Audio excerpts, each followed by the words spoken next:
with game one, the Sky were able to flex their muscle a little bit, 91-77. What was your big takeaway from that game as they were able to really kind of separate themselves in the second quarter and then never really look back after that?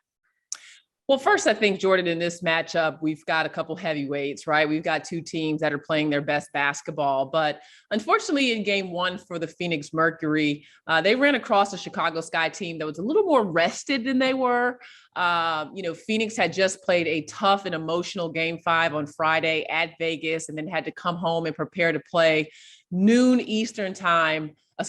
Pacific time on Sunday.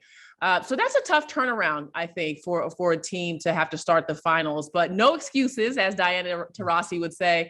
Though I thought that they were fatigued, you got to credit the Chicago Sky. I mean, James Wade has done a fantastic job with this team over the course of the season.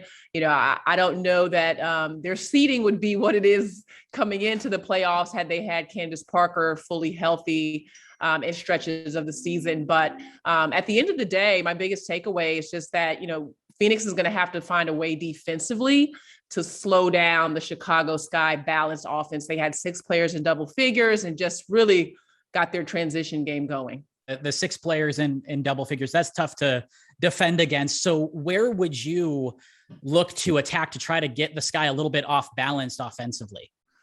Yeah, well, a couple things. I think Chicago was able to pull Brittany Griner out of the paint quite a bit. I mean, Brittany Griner, 6'9", tremendous shot blocker. I think she's led the WNBA in shot blocking 8 seasons of her career. So they were able to pull her out to the 3-point line a bit. And I believe we may see Phoenix play the number game a little bit defensively. So leave Brittany in the paint and force Chicago to beat you from the outside.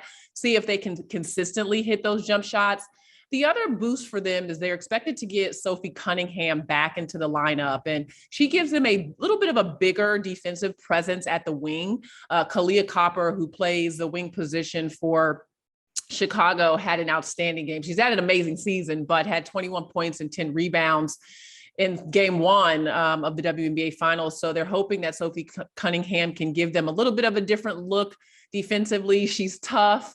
Now that she's healthy, it gives Sandy Brondello some much needed depth as well to help with fatigue, with the injury also to Kia Nurse. You mentioned those injuries, obviously, Mercury fatigued and shorthanded in game 1. Not a great recipe there. But mentioning Cunningham, you mentioned the defensive side, but we've also seen her a couple times throughout these playoffs go off offensively from the outside. How can she help spread things out a little bit on that Mercury offense, especially now with Nurse gone for the year? Yeah, I mean, you said it, spread things out, right? What we saw from Chicago defensively was a lot of trapping, and it's tough for sometimes smaller guards like a Skylar Diggins-Smith or a Shea Petty to see over the outstretched arms of a trap. So Sophie Cunningham could be more effective there. But you're right with the way she's come off the bench and really gotten hot from long range. I mean, with any type of offensive punch, taking pressure off of Phoenix's big 3, that'll be helpful, because that was something that Kia Nurse was doing well in the playoffs, was knocking down threes and giving them a toughness on the defensive end. And Sophie likes to mix it up. She plays with a lot of confidence, and I feel like they could use her energy in a game like game 1, but good to have her back for game 2. Hopefully she can do the same.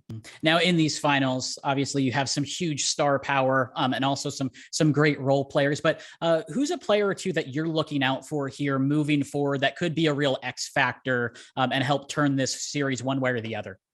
Yeah, I'm going to have my eyes on Skylar Diggins-Smith here in game 2.